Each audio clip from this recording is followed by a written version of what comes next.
Hello，大家好，歡迎嚟到我哋嘅 YouTube channel。咁今日又同大家開箱電視盒子嘅。咁而家一部高階嘅電視盒子啦，咁閒閒地都講緊過千蚊啦。咁而家最新呢一部嘅派克魔盒咧，咁佢官方建議零售價係1380蚊。咁唔講功能啦，咁淨係睇價錢啦，咁其實已經踏入咗一個中高階嘅市場。咁呢個價位咧，究竟佢係憑呢個硬件堆出嚟啊，定係佢有一啲獨家嘅技術撐腰咧？咁今次我哋唔講任何片源啊，我哋淨係從呢個設計啦、硬件性能啦、系統啦咁3個方面咧，咁就徹底同大家去分析下呢部機到底值唔值呢個價錢嘅。好啦，咁我哋而家打開個盒啦，咁我哋拎部機出嚟睇下先。咁我哋咩都唔講啦，淨係講佢個機身邊緣嘅設計啦。咁其實你見到同埋佢個材質嗰個選用咧，咁其實佢的確係落咗唔少嘅心思嘅。咁你就咁可能擺喺個電視機層旁邊啦，當係一個裝飾品啦。咁其實一樣得嘅。咁我覺得嘅派克啦，咁佢對於呢個質感上嘅堅持咧，咁係你第一眼可以感受到佢呢一個盒子嘅價值。咁見到呢個遙控器啦，咁其實佢係一個支持呢個語音控制嘅一個遙控嚟嘅。咁佢最實用嘅地方就係你可以教佢啊，你可以教佢去控制你部電視嘅開關啦，同埋呢個音量啦。咁以後咧，每日淨係需要用一個遙控啦，咁就可以控制下你電視啦，同埋控制到你個盒子嘅。咁呢啲細節啦，咁令到你全家日用嘅體驗啦，咁都更加方便啊。咁呢個係加分位嚟嘅。好啦，咁講開體驗啦，咁其實硬件性能咧係一切嘅基礎嚟嘅。咁呢部機咧用咗係4GB RAM 啦，同埋64GB ROM 啊。咁呢個組合啦，其實確保咗喺系統運行嘅時候或者多功能嘅處理嘅方面咧，咁佢都可以保持順暢嘅。咁如果有時你個 RAM 唔夠嘅話啦，咁其實你開得太多 app 或者你 download 得太多 app 咧，都有機會成日會出現彈 app 或者窒機嘅情況嘅。咁但係啦，咁硬件咧唔係淨係睇數字咁簡單啦，咁關鍵係佢個實際嘅表現啊。一隻派克魔盒啦，咁佢個 CPU 方面係用咗一個 M-Logic S905Y 嘅4核心處理器啦，咁然後佢係一個 A35嘅架構嚟嘅。咁另外佢係有一個 G31 MP2 嘅 GPU 處理器。咁好基本嘅 WiFi 6啦、藍牙5.0啦，咁呢啲佢都有嘅。咁另外啦，佢都係一個支持 AI 嘅一個電視盒子嚟嘅。咁另外喺個盒嗰度，你都可以見到佢支持呢個 4K HDR 嘅，咁所以佢就係擁有呢個 4K 影片嘅解碼能力啊。咁佢可以好輕鬆咁樣去播到一啲 4K 片啦。咁我哋都試過嘅。咁我哋播咗一啲唔同格式嘅呢個 4K 片源啦。咁佢全部咧都可以好流暢咁樣去硬解啊。咁佢可以 show 出嚟好細節豐富嘅畫面啦。咁同埋佢個色彩嘅層次咁都好分明嘅。咁如果你平時中意用電視盒去播自己收藏嘅高清影片嘅話咧，咁呢一點咧，佢個畫質方面咧絕對係可以放心嘅。咁另外有一點啦，咁都值得提下嘅咧，咁其實呢個派克魔盒啦，佢個 size 啊，咁如果拍埋 EVPad 12P 相比啦，或者其實市面上普通其他嘅電視盒子啦，咁其實佢個 size 係更加細、更加輕巧嘅。咁如果我哋話啦，硬件係骨架嘅話啦，咁其實佢軟件同埋個系統咧，先係一個電視盒子真正嘅靈魂啊！咁我哋而家即刻去開機，話俾大家聽咩叫真正嘅靈魂。好啦，咁話咁快，我哋已經插好晒啲線啦。咁我哋而家即刻去開箱呢一個電視盒子嘅。咁一開機咧，你就見到有個派克魔盒嘅字眼啦，咁樣。咁我哋等佢一陣間先。咁佢 loading 都需要一啲時間嘅。係啦，咁你見到佢開機話，佢個畫面其實都幾鬼型咯。但係有少少似可能 EVPad 嘅開機畫面，唔知係咪咧？科技改變生活。好啦，咁你打開咗之後啦，咁其實你見到有個語言嘅選擇嘅。咁當然我哋要揀翻香港啦，中文香港。咁就下一步。好啦，咁我哋咧，如果我哋撳左右兩邊呢一個掣嘅話咧，咁你可以去調校呢一個螢幕嘅縮放啦。咁我哋而家唔調校，咁我哋就下一步撳返回咁樣啦。咁我哋就用下一步。咁咧，我哋就要 set WiFi 喎。咁我哋 set WiFi 點樣做咧？咁唔使教都識啦。我哋要 set 咗 WiFi 先可以做任何嘢嘅。咁我就連翻我呢一度嘅 WiFi 先。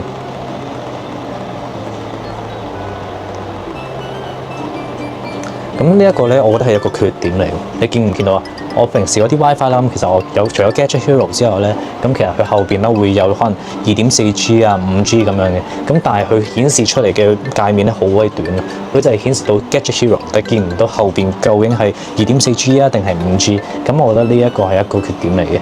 咁不過唔緊要啦。咁因為我呢一個 Gadget Hero 乜都冇，後邊乜都冇嘅 Gadget Hero 咧，咁其實佢係2.4G 同 5G 同時運行嘅。咁所以我哋而家就連呢一個嘅 WiFi。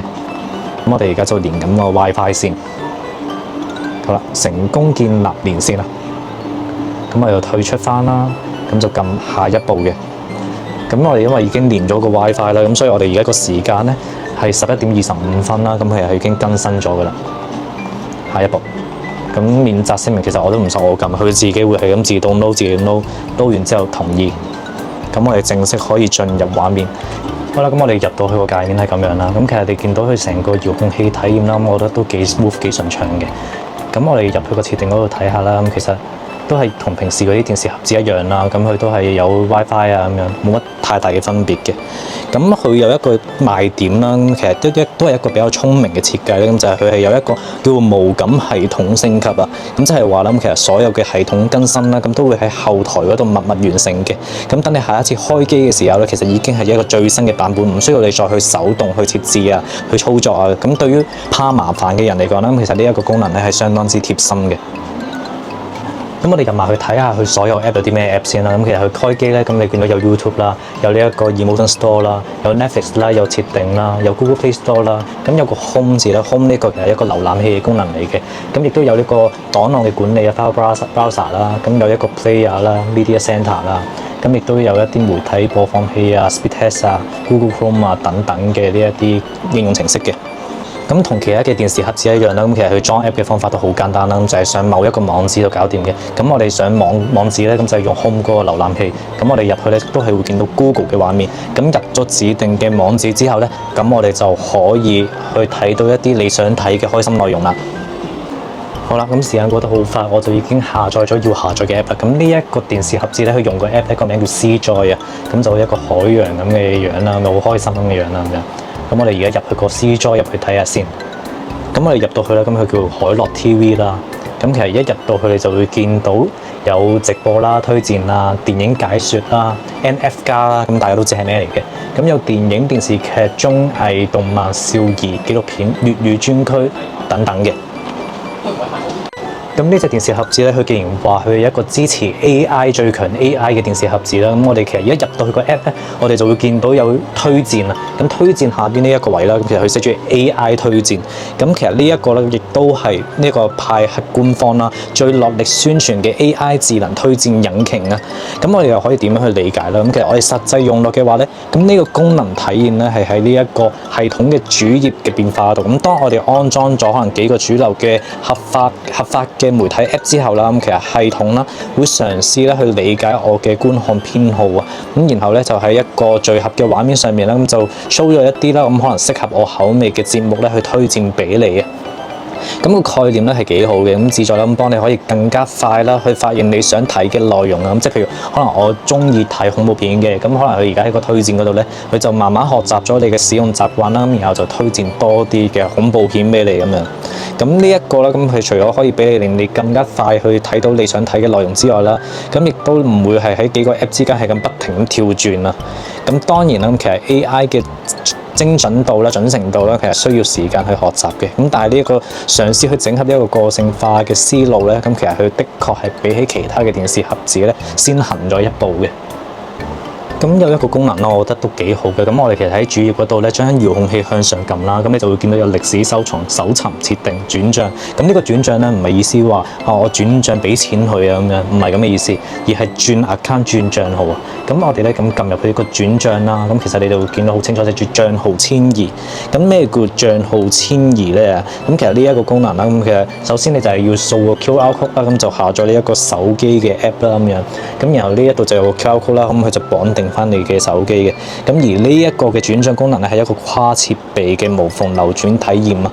咁相比係用一個細細部嘅手機啦，去睇呢一個電視盒子嘅影片啦，咁我更加中意啦用一個大個 mon 嘅平板電腦啊，去睇呢一啲電視盒子嘅 app 啊。咁其實咧，咁其實每個 Android 嘅平板電腦啦，咁佢都內置一啲 app 咧係可以去掃 QR code嘅。咁有啲咧，咁可能喺一個位置啦，咁有啲咧就可以直接喺個相機入邊，咁有個功能去掃 QR code。係啦，咁我哋咧就掃 QR code之後啦，咁我哋就會下載個 app 啦。咁我哋下載個 app， 等佢一陣，咁咧我哋就打開佢，咁就撳安裝。咁咧係電腦安裝啦，佢亦都係叫做 C-Joy Phone。咁佢一樣啦，同平時嘅電視盒子 app 一樣咧，佢都會彈出嚟話有個 Google Play Protect 啦，咁就封鎖一啲唔安全嘅應用程式。咁唔緊要，我哋打開佢啦，咁然後撳仍要安裝，咁咧就成功可以繼續安裝到噶啦。咁我哋就而家打開個 app 睇下啦。咁我哋咧就允許晒所有嘢呢樣。咁我哋會呢一度有個功能咧，叫做轉移登入嘅。咁轉移登入，我哋就撳佢啦。咁然後呢一個位置咧，咁有個掃 QR code 嘅掣嘅。咁我撳一下掃 QR code，又係允許晒佢先。好啦，咁我哋而家就掃咗呢個 QR code。咁我哋而家咧就好快咁樣直接將成個電視盒子個畫面啦，咁就綁定咗喺你嘅平板電腦嗰度嘅。咁就相當方便。你見到成個畫面咧，同電視盒子嘅畫面咧，完全 exactly 一樣咁樣。咁咧，你就可以隨時隨地啦，咁用你嘅 Android 手機啦，或者 Android 平板啦，咁就可以繼續睇你嘅中意嘅電影啦、電視劇啦，或者直播嘅。咁有個好消息嘅係咧，咁平時嗰啲電視盒子咧，大部分啦，咁淨係 Android 版先可以支持到呢個功能嘅。咁但係咧，呢一隻派克盒子咧，佢已經研發咗啦，佢可以用呢一個 iPhone 咧去做到呢一個手機睇嘅功能嘅。咁個方法咧，咁其實主要咧就係透過一條 link 啦，一個test flight 嘅 link 啦，個測試 link，咁佢就去下載一個 app 嘅，咁就可以等你喺手機都可以睇到。咁不過啦，咁其實我都有聽過一個講法，就係 Apple 咧，佢嗰個Test Flight 呢個 app 咧，咁其實佢係唔 prefer 你係商用嘅，即係佢就係 prefer 你係一個工程師啦，咁佢自己去研發用啦咁樣。咁當你一個用戶數啦，咁去到大概可能幾百個之後啦，咁佢就會覺得你呢個 app 咧用嚟商用咧，佢就會將你呢個 app Q 咗佢，即係 delete 咗佢嘅。咁所以呢一個功能可以用到幾耐咧？咁就暫時我都好難保證。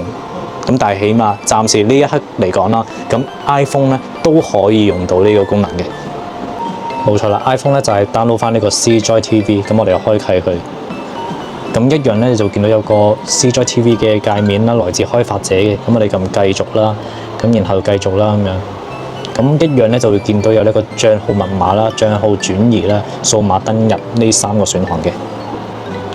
咁我哋一樣啦，掃翻個 QR code 咧，咁我哋就可以喺呢一個 iPhone 嗰度咧，就用到睇到嗰啲電影、電視劇嘅。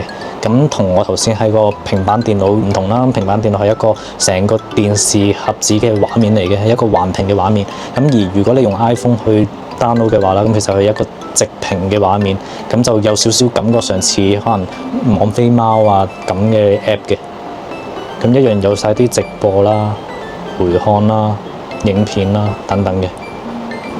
咁有一個功能啦，咁我都覺得幾值得去講下嘅。咁其實我哋平時睇可能 Facebook 啊、YouTube 啊咁樣，有好多時有一啲電影解說嘅影片噶嘛。咁其實佢呢一個電視盒子咧一樣有嘅。有可能會話小雲啊咁嗰啲都有啦。咁其實佢到底呢個影視解說有啲咩咁特別啊？咁其實除咗佢一樣係支持有一啲 AI 推薦之外啦，咁我哋撳入去呢一個影片解說咧，咁佢入到去咧，佢一樣會有一啲解說嘅功能。咁但係另外我哋都可以咧撳一個掣一鍵咧就去睇呢個正片嘅，即係我哋睇完呢一個解說覺得好特別，好想睇啦。咁我哋撳一個掣咧，我哋就可以即刻睇到呢個電影。好啦，咁關於呢一個派克盒子咧嘅功能嘅賣點咧，我大致都已經講晒啦。咁我咧有啲咩播放嗰啲咧，我就唔播放啦，因為我費事啦，一陣間突然間又話咩觸控到一個 YouTube 嘅底線啦，咁樣將我條影片移除咗，不得止啊！如果我再犯規嘅話咧，咁可能就成個 channel 都冇埋，所以我呢個真係要小心啦。另外啦，咁呢一個盒子除咗佢最大嘅賣點就係 AI 之外啦，咁頭先都講過話，佢可以喺唔同嘅手機嗰度登入啦。咁最特別嘅地方就係佢個 AI 功能啦，你喺電影睇嘅時候咧，咁就係有一個 AI 嘅推薦啦。咁如果譬如阿媽就喺佢個 Android 平板嗰度去登入咗之後啦，咁然後佢平時睇開喜劇嘅，咁佢就會出 AI 推薦晒啲喜劇俾佢。咁我喺我嘅 iPhone，我可能我平時睇開恐怖片嘅，咁佢就會推薦恐怖片俾我，咁就變咗唔同人登入咧，佢都可以有唔同嘅推薦嘅節目嘅。咁另外呢個盒子啦，咁1380蚊係買斷制嘅，咁佢真係永久可以用到啦。咁直到呢一個牌子玩完為止啦。咁呢一啲盒子嘅嘢咧，全部都係風險嘢，咁我唔敢講可以用到幾耐啦。咁就係短期內咧，就應該係冇問題嘅。咁另外佢除咗可以睇到直播之外啦，咁佢亦都有7日嘅回看功能嘅。咁同埋亦都去直播嘅時候咧，亦都有時移嘅功能啦。即係譬如你咁啱去咗個洗手間啦，咁我想睇翻可能30秒之前播咗啲乜嘢嘅，咁我哋可以直接喺個遙控器嗰度咧，咁就向前撳翻啦，咁就撳翻30秒之前，再重新再播放過嘅。咁最後啦，我覺得呢個盒子最誇張嘅係咧，咁除咗 Android 嘅手機平板可以睇到之外，連 iPhone 都可以睇到。咁配合埋呢一個電視版嘅呢個盒子咧，咁其實我哋任何裝置啦，咁都可以隨時隨地咁樣去睇到電影、電視劇同埋呢個直播。咁我覺得係一個相當唔錯嘅一個賣點嚟嘅。好啦，咁今次咧嘅分享咧就去到呢度啦。咁下次咧咁再同大家分享唔同電視盒子嘅資訊啦。咁如果中意呢條影片嘅話，咁記得 CLS 即係 comment、like 同 share 我哋嘅 YouTube channel 啦。咁下次有啲乜嘢嘅影片介紹啊，有啲咩嘅產品開箱咧，咁我哋都會第一時間同大家去講解嘅。嗱，咁下次見啦，拜拜。